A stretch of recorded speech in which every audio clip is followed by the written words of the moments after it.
Middle ഈസ്റ്റിനെ വീണ്ടും കടുത്ത യുദ്ധഭീതിയിൽ ആഴ്ത്തിക്കൊണ്ട് ഇറാനെതിരെ നിർണായക സൈനിക നീക്കത്തിന് അമേരിക്കയും ഇസ്രായേലും സംയുക്തമായി ഒരുങ്ങുകയാണ്. US president Donald Trump Israel പ്രധാനമന്ത്രി നെതന്യാഹുവുമായി നടത്തിയ അതീവ രഹസ്യമായ ടെലിഫോൺ സംഭാഷണത്തിൽ ഇത് സംബന്ധിച്ച സൂചനയുണ്ട്.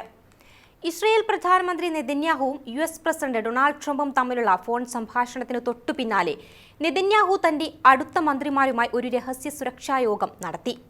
ഈ സംഭാഷണം രണ്ട് പ്രധാന വിഷയങ്ങളിൽ ശ്രദ്ധ കേന്ദ്രീകരിച്ചു. ഒന്ന്, ഇറാനെതിരെ യുദ്ധം പുനരാരംഭിക്കാനുള്ള സാധ്യത. രണ്ടാമതായി, ട്രംപ് അടുത്തിടെ ചൈന സന്ദർശിച്ചു. ആ യാത്രയെക്കുറിച്ച് അദ്ദേഹം നെതന്യാഹുവിന് വിശദീകരിച്ചു നൽകി. യുഎസ് പ്രസിഡന്റ് ട്രംപ് തന്റെ സോഷ്യൽ മീഡിയ പ്ലാറ്റ്ഫോമായ ട്രൂത്ത് സോഷ്യലിൽ ഒരു ഞെട്ടിക്കുന്ന സന്ദേശം പോസ്റ്റ് ചെയ്തു. ഇറാന് വളരെ കുറച്ചു സമയമേ ബാക്കിയുള്ളൂ എന്നും വേഗത്തിൽ ഒരു തീരുമാനം എടുക്കണമെന്നും അദ്ദേഹം പറഞ്ഞു. അവർ അങ്ങനെ ചെയ്തില്ലെങ്കിൽ അവർക്ക് ഒന്നുമില്ലാതെ അവശേഷിക്കുമെന്നായിരുന്നു അദ്ദേഹം ട്രൂത്ത് സോഷ്യലിൽ കുറിച്ചത്. ഇറാന്റെ സമയം അതിക്രമിച്ചിരിക്കുന്നു എന്നും ട്രംപ് പ്രതികരിച്ചു. യുദ്ധം തടയുന്നതിനായി ഇറാനും അമേരിക്കയും തമ്മിൽ ചർച്ചകൾ പുരോഗമിക്കുകയാണ്. ചർച്ചയ്ക്ക് ഇറാൻ ഒരു അജണ്ട മുന്നോട്ട് വെച്ചു. അമേരിക്ക അതിൽ പ്രതികരിച്ചു എന്നാണ് വിവരങ്ങൾ. എന്നാൽ ഇറാന്റെ സ്റ്റേറ്റ് ന്യൂസ് ഏജൻസിയായ മെഹറിന്റെ റിപ്പോർട്ട് പ്രകാരം ഇറാൻ വഴങ്ങണമെന്ന് യുഎസ് ആഗ്രഹിക്കുന്നു. പക്ഷേ പകരം ഒന്നും വാഗ്ദാനം ചെയ്യാൻ തയ്യാറല്ല എന്നുള്ളതാണ് വ്യക്തമാകുന്നത്. ഇത് ചർച്ചകളെ സ്തംഭിപ്പിച്ചു. Iran parliament speaker Mohammad Baqir Ghalibaf Pakistan ആഭ്യന്തരമന്ത്രി മുഹസിൻ നഖ്വിയുമായി കൂടിക്കാഴ്ച നടത്തി. മുടങ്ങിക്കിടക്കുന്ന ചർച്ചകളെക്കുറിച്ച് യോഗത്തിൽ ചർച്ച ചെയ്തു. യുഎസ് സാന്നിധ്യം സുരക്ഷ നൽകുമെന്ന് വിശ്വസിച്ച രാജ്യങ്ങൾക്ക് യുഎസ് സാന്നിധ്യം യഥാർത്ഥത്തിൽ അരക്ഷിതാവസ്ഥ വർദ്ധിപ്പിക്കുന്നു എന്ന് സമീപകാല സംഭവങ്ങൾ തെളിയിച്ചിട്ടുണ്ട്.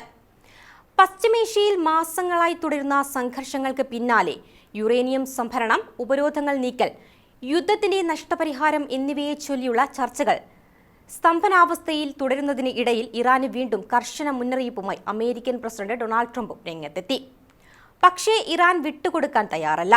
ഇതിന് മറുപടിയായി തങ്ങളുടെ ഭാഗത്തു നിന്നുള്ള 5 നിബന്ധനകൾ ഇറാൻ മുന്നോട്ട് വെച്ചു. മേഖലയിലെ, പ്രത്യേകിച്ച് ലെബനനിലെ സൈനിക നീക്കങ്ങൾ നിർത്തുക, ഇറാനുമേലുള്ള ഉപരോധങ്ങൾ അവസാനിപ്പിക്കുക, വിദേശങ്ങളിൽ മരവിപ്പിച്ചിട്ടുള്ള തങ്ങളുടെ ആസ്തികൾ വിട്ടുനൽകുക എന്നീ ആവശ്യങ്ങൾ അംഗീകരിച്ചാൽ മാത്രമേ ചർച്ചകളിലേക്ക് മടങ്ങുകയുള്ളൂ എന്നാണ് ഇറാൻ വ്യക്തമാക്കുന്നത്. അമേരിക്കയും ഇസ്രായേലും സംഘർഷത്തിനിടെ ഇറാനെ അസ്ഥിരപ്പെടുത്താൻ ശ്രമിച്ചുവെന്ന് ഇറാൻ പ്രസിഡന്റ് മസൂദ് പെഷസ്കിയാൻ ആരോപിച്ചു. ഭീകര ഗ്രൂപ്പുകളെ പിന്തുണച്ച് രാജ്യത്തിനുള്ളിൽ അരക്ഷിതാവസ്ഥ സൃഷ്ടിക്കുക എന്നതായിരുന്നു അവരുടെ ലക്ഷ്യമെന്ന് അദ്ദേഹം ആരോപിച്ചു. മേഖലയിൽ ഉടനീളമുള്ള സംഘർഷങ്ങൾക്ക് ഇടയിൽ പാകിസ്ഥാൻ ആഭ്യന്തരമന്ത്രി മൊഹസിൻ നഖ്വിയുമായി ഇറാനിൽ നടന്ന കൂടിക്കാഴ്ചയിലാണ് പെഷസ്കിയാൻ ഇക്കാര്യം വ്യക്തമാക്കിയത്. അയൽ രാജ്യങ്ങൾ ഇറാനെതിരെ തങ്ങളുടെ പ്രദേശം ഉപയോഗിക്കാൻ അനുവദിക്കാത്തതിനാൽ പദ്ധതി ഒടുവിൽ പരാജയപ്പെട്ടു എന്ന് ഇറാനിയൻ മാധ്യമങ്ങൾ റിപ്പോർട്ട് ചെയ്തു.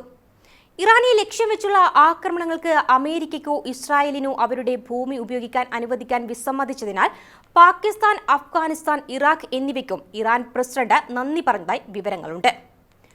അതേസമയം ഹോർമോസ് കടലിടുക്ക് ഇപ്പോഴും ഒരു പ്രധാന പ്രതിസന്ധിയായി തുടരുകയാണ്.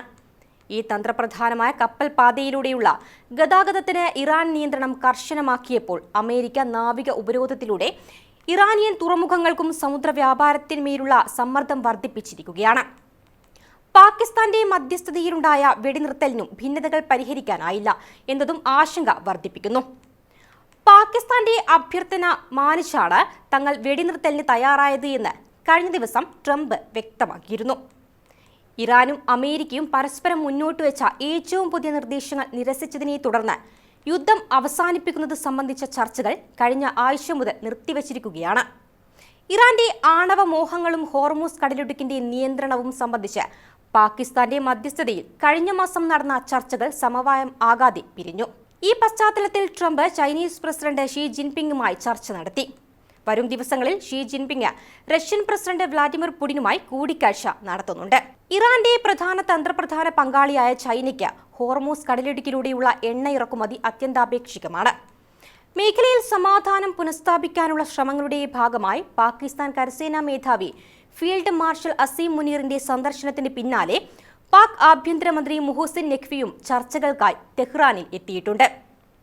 എന്നാൽ തങ്ങൾ മുന്നോട്ട് വെച്ച 14 സമാധാന നിർദ്ദേശങ്ങൾ അംഗീകരിക്കാതെ മറ്റ് യാതൊരു നീക്കവും ഫലം കാണില്ലെന്ന് Iran parliament speaker Mohammad Baqir Ghalibaf വ്യക്തമാക്കി.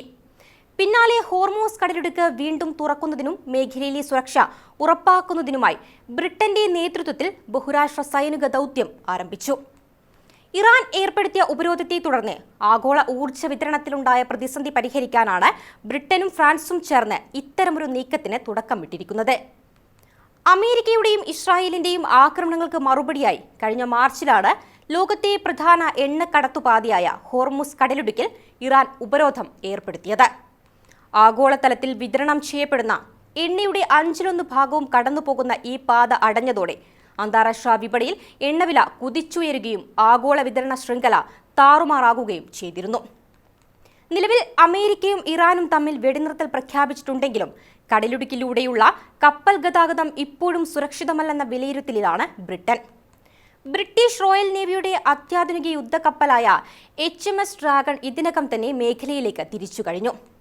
കടലിലെ മൈനുകൾ നീക്കം ചെയ്യുന്നതിനുള്ള ഡ്രോണുകൾ, ശത്രു ഡ്രോണുകളെ പ്രതിരോധിക്കാനുള്ള ആധുനിക സംവിധാനങ്ങൾ, ടൈഫൂൺ യുദ്ധവിമാനങ്ങൾ എന്നിവ ഉൾപ്പെടെയുള്ള സന്നാഹങ്ങളാണ് ബ്രിട്ടൻ സജ്ജമാക്കിയിരിക്കുന്നത്.